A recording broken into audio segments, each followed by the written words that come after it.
अच्छा, मम्मी बिल्कुल ठीक है, मम्मी को कुछ नहीं हुआ। तो फिर आपको यहाँ क्यों रखा है?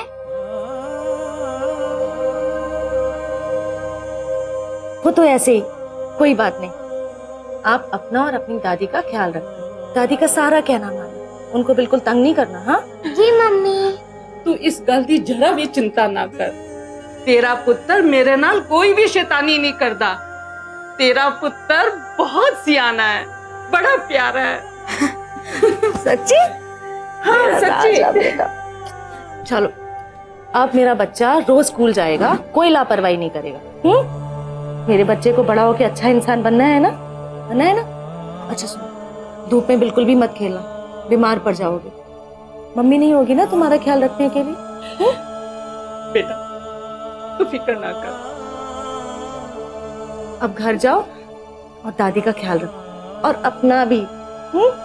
मम्मी आप भी चलो ना हमारे साथ। मम्मी बहुत जल्दी आ जाएगी बेटा, सारा काम खत्म करते ही मम्मी आ जाएगी। चलो चलो, मीटिंग का टाइम खत्म हो गया।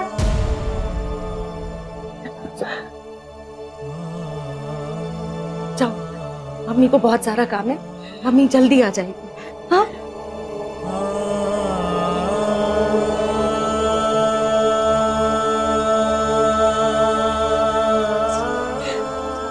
मम्मी जल्दी आएगी। चल बेटे अपनी खेलेंगे, मम्मी आ जाएंगी, है ना? मम्मी आ जाएंगे। चलो चलो।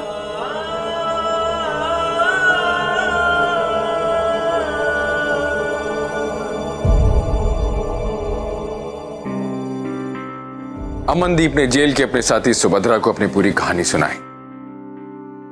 सुभद्रा अमनदीप की मदद करना चाहती थी, उसे पता था कि वो बेकसूर है।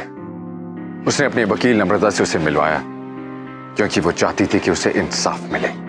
देखो अमनदीप, सुभद्रा ने मुझे तुम्हारे बारे में काफी कुछ बताया उसने कि तुम्हारा पति गुरनाम तुम्हें बहुत मारता पीटता था, लेकिन कोई भी जज सिर्फ इसलिए तुम पर तरस नहीं खाएगा कि तुम्हारा पति तुम्हें मारा पीटा करता था। सच तो यह है कि आखिर में तुमने अपने पति का खून किया है। देखो, मुझे तुम्हारे हालात से बिल्कुल इनकार नहीं है, लेकिन किसी का खून करने के लिए सिर्फ इन हालातों का हवाला देना काफी नहीं होगा।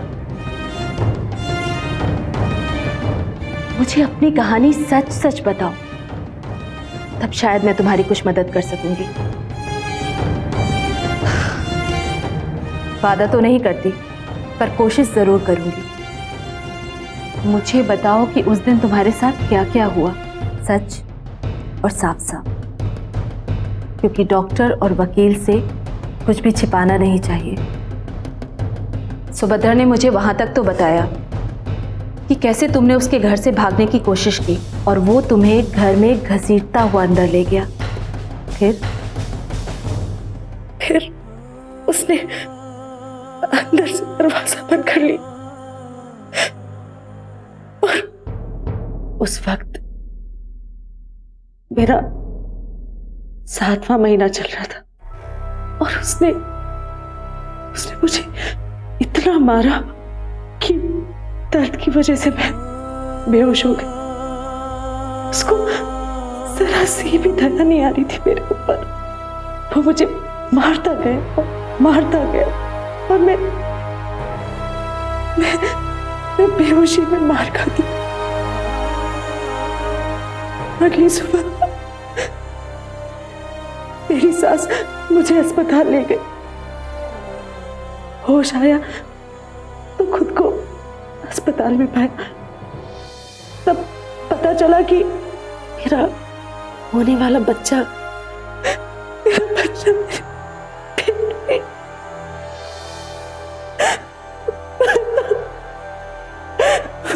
उस बेचारी नन्ही सी जान को भी दुनिया में आने से पहले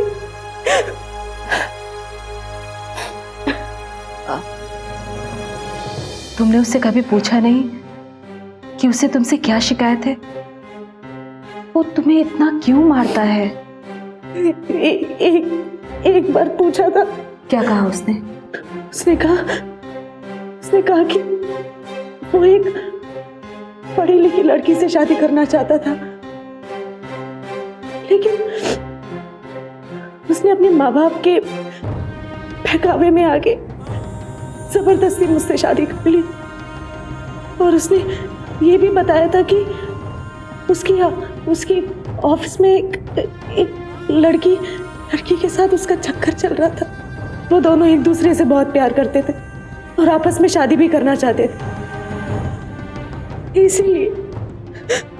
इसीलिए मुझे इतने हैवानों की तरह मारता था, बहुत मारता था।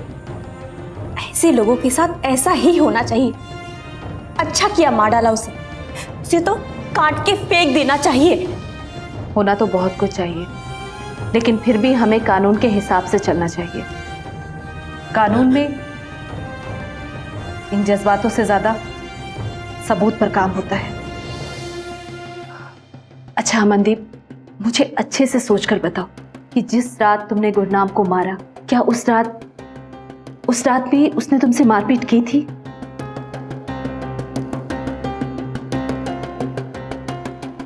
अरे सोच क्या रही हो? बताओ ना मैडम से, क्या उस रात उसने तुम्हें मारा था?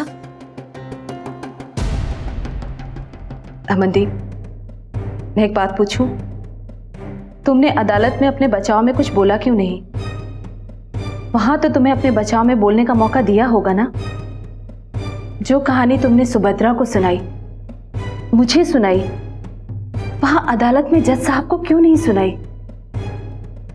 वकील साहब, मैं एक छोटी सी गांव की लड़की हूँ। मुझे पढ़ना लिखना नहीं आता, अनपढ़ हूँ। मुझे ये दुनियादारी की बातें, कोर्ट कचहरी, ये सब समझ में नहीं आता। वो अंग्रेजी में क्या बातें करते मुझे कुछ नहीं आता। तो मुझे कुछ समझ में नहीं आया कि मैं क्या करूं। कुछ समझ में नहीं।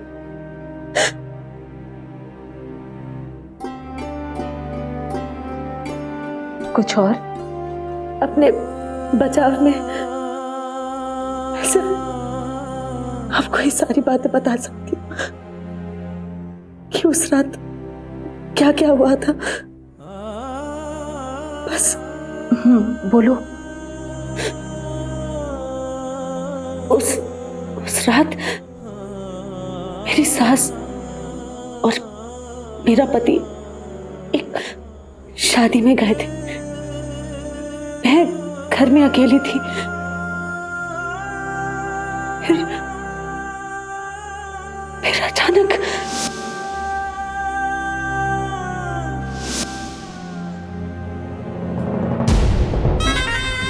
अरे आप शादी में गए थे, जल्दी आ गए।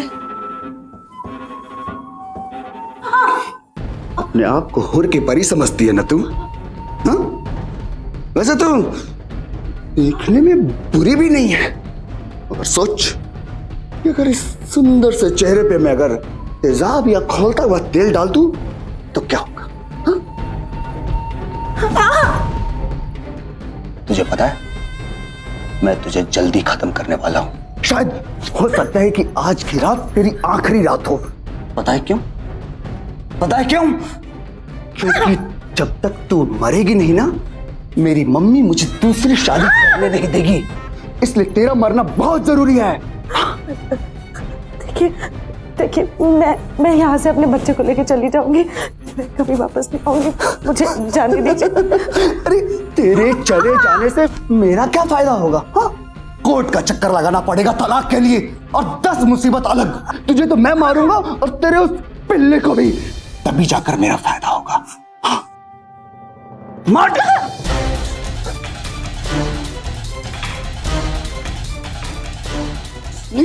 मुझे धक्का दी? हाँ?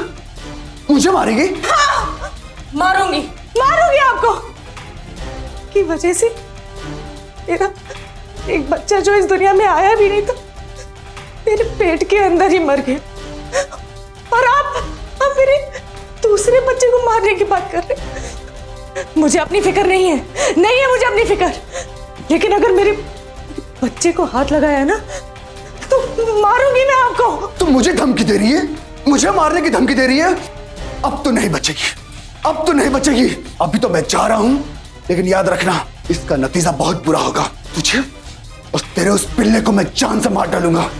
देख लेना, कल की सुबह तुम दोनों नहीं देखोगे, नहीं देखोगे तुम। छोड़ूंगा नहीं तुझे मैं।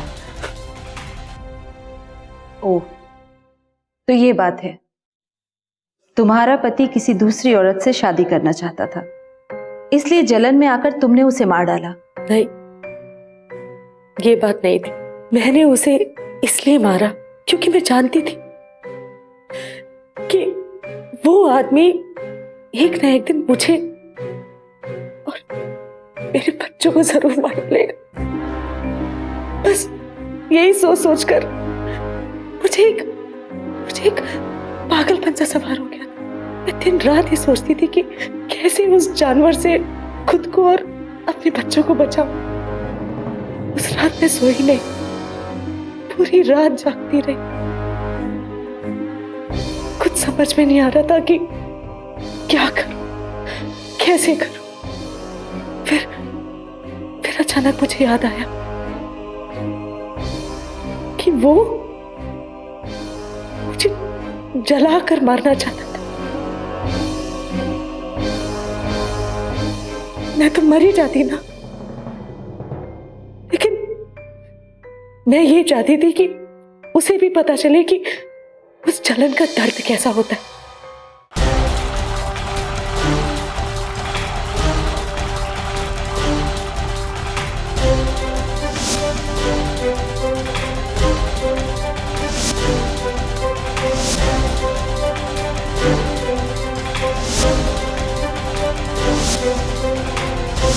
तुझे और तेरे उस पिल्ले को मैं जान से मार डालूंगा।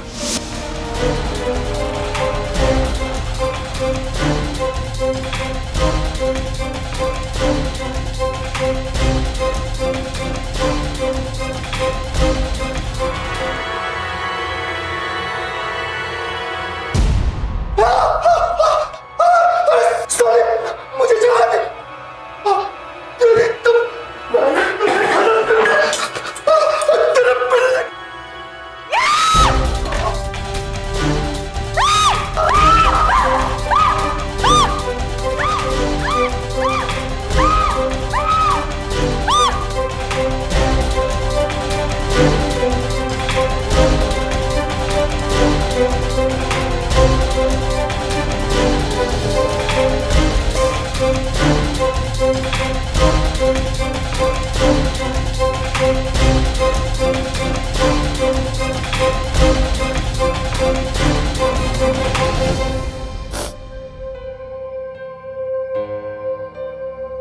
उससे उसका खून जरूर हुआ, लेकिन मैं उसे मारना नहीं चाहती थी। मैं सिर्फ उसे उस दर्द का एहसास दिलाना चाहती थी। ये बताना चाहती थी कि चलने के बाद कैसा दर्द होता है, बस। और जब मैंने उसे मारना शुरू किया, पता नहीं क्यों मैं खुद को रोक ही नहीं पाई। बस मारती गई और शादी के बाद का बचा हुआ जितना भी गुस्सा था ना मेरे अंदर, सब उस एक पल में मैंने निकाल डाला। और जब गुस्सा शांत हुआ, तब सब कुछ खत्म हो चुका, सब खत्म हो चुका।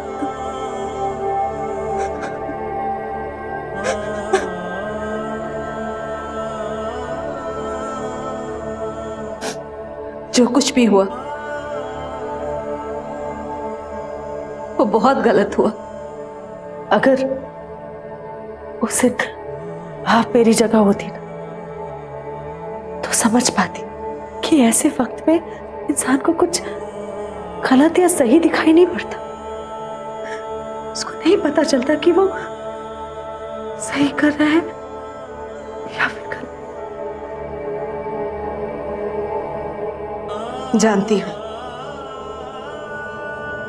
इसीलिए मैं वादा कर रही हूं कि मैं निकालूंगी तुम्हें इस नरक से। तुम्हें इस जेल में ज्यादा दिन नहीं रहना होगा। एक वकील का नहीं, एक औरत का वादा है, एक औरत से।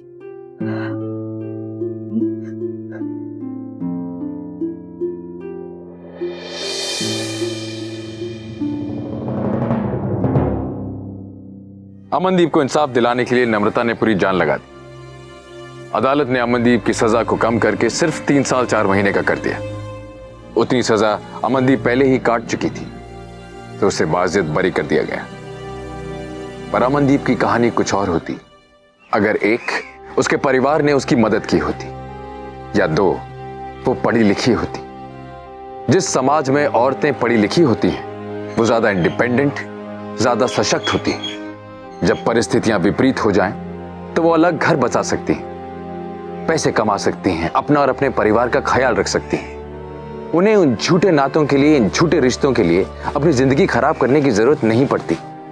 अपनी जान देने की बजाय, किसी और की जान लेने की बजाय ऐसे रिश्ते तोड़ देना बेहतर है। जरा सोचिए। अमनदीप की कहानी एक सबक है हमारे समाज के लिए, जहां औरत को रिश्ते के नाम पर अत्याचार सहने के लिए मजबूर किया जाता है। जरूरत है इस विचारधारा को बदलने की। याद रखिए, औरत ही परिवार बनाती है, औरत ही समाज बनाती है। जब तक समाज में औरत की इज्जत नहीं होगी, समाज बेहतर रूप में विकसित नहीं हो पाएगा। आइए अपने समाज से इस अपराध को मिटाएं। जो कमजोर हैं उन्हें प्रोत्साहित करें, उनकी हिम्मत बढ़ाएं। कानून की मदद लें, कानून की मदद करें। तब तक के लिए सावधान इंडिया।